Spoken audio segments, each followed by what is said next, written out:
अनुसूयेचा तूच दत्त, सुमतीचा तूच श्रीपाद, अंबा भवानीचा तूच नरहरी, आम्हा कैवाऱ्यांचा तूच स्वामी.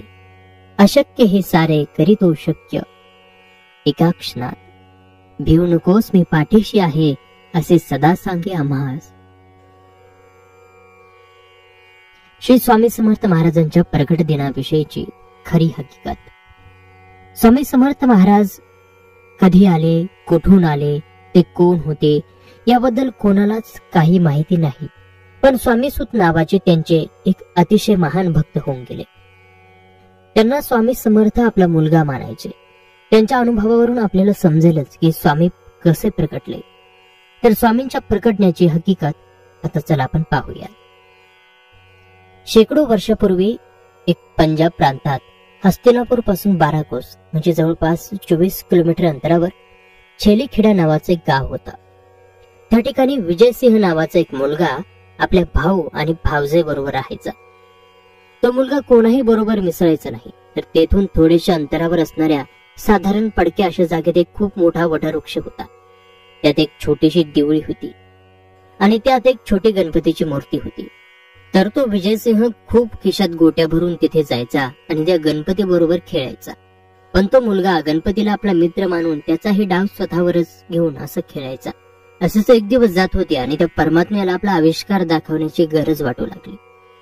त्याने विजयसिंहाला कारण बनवून आपला आविष्कार दाखवला. तर तो दिवस होता चैत्र शुद्ध द्वितीया आणि विजयसिंह रोजच्या आपल्या पद्धतीने याही दिवशी तिथे गणपती बरोबर खेळायला गेला. पण आज अचानक त्याच्या मनात आले की रोज आपणच खेळतोय आणि आज याने पण खेळायचे. सर्व गोट्या त्याने त्या मूर्तीसमोर टाकल्या आणि तो बोलला की बाप्पा, रोज मीच तुझा डाव खेळतोय पण आज नाही, आज तूच खेळायचं. बस इतके शब्द त्याच्या तोंडातून निघले तेव्हा धरणी कंपित होऊ लागली. सर्वत्र ढग जमून अंधार होऊ लागला. वारे वेगाने वाहू लागले आणि कोणालाच काही कळेना की काय होतंय.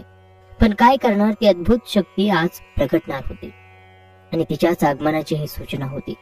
ज्या ठिकाणी गणेश मूर्ती होती त्या ठिकाणी धरणी दुभंगून एक 8 वर्षाचे अतिशय तेजस्वी एक बालमूर्ती प्रगटले आणि तेच दुसरे तिसरे कोणीही नसून प्रत्यक्ष परब्रह्म श्री स्वामी समर्थ महाराज होते. तर विजयसिंह गोट्या खेळताना तेव्हा स्वामींकडून हरला आणि बालरूप स्वामींनी त्याला गोट्या उधार दिल्या. परत भेटण्याचे वचन देऊन तेथून ते गुप्त झाले. थोडक्यात स्वामींचा अवतार हा पंजाब प्रांतात हस्तिनापूर पासून 12 कोस जवळजवळ 24 किलोमीटर अंतरावर छेलीखेडा नावाच्या गावात वटवृक्षाच्या जवळ गणेश मूर्तीच्या शेजारी झाला. आता शंका ही उपस्थित होईल की ही गोष्ट कशी काय कळली.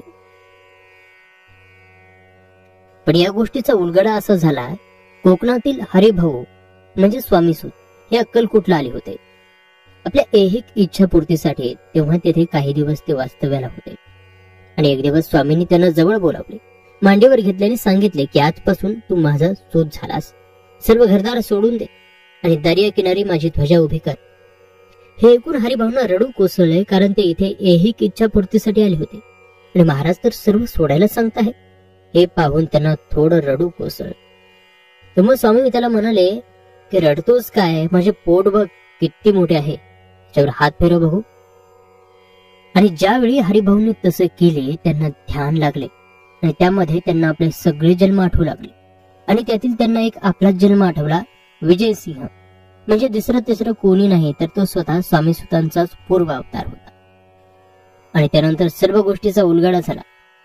या गोष्टीला स्वतः स्वामींनी मान्यता दिली आहे. ती पुढील प्रमाणे म्हणतात की स्वामी प्रगट दिनाचा उत्सव स्वामीसूत महाराजांनी सुरू केला. ज्यावेळी स्वामीसूत महाराज हा उत्सव अक्कलकोट मध्ये करत होते तेव्हा भुजंगासारख्या भक्तांनी स्वामींना प्रश्न विचारला, स्वामीसूत हे काय करत आहेत. तेव्हा स्वामींचे उत्तर असे होते, माझा बाळ, मी सदैव ज्या दिवशी प्रकट झालो त्या प्रकटलेल्या दिवसाचा उत्सव साजरा करत आहे. नाना रेखे नावाचे अहमदनगरचे स्वामी भक्त होते. ते स्वामीसूतांच्या सांगण्यावरून अक्कलकोटला आले होते. तर ते पिंगळा ज्योतिष विद्येत पारंगत होते. स्वामींनी त्यांना आज्ञा केली की ही माझी कुंडली बनव. तेव्हा त्यांना खूप आनंद झाला आणि त्यांनी लगेचच कुंडली बनवण्याचं काम सुरू केलं आणि काही दिवसातच कुंडली बनली. तेथे स्वामी प्रगट होण्याचा मजकूर हा तुम्हाला सांगितला त्याप्रमाणेच होता. तर ते ती कुंडली घेऊन स्वामींपाशी आले तेव्हा तिथे भजनाचा कार्यक्रम सुरू होता.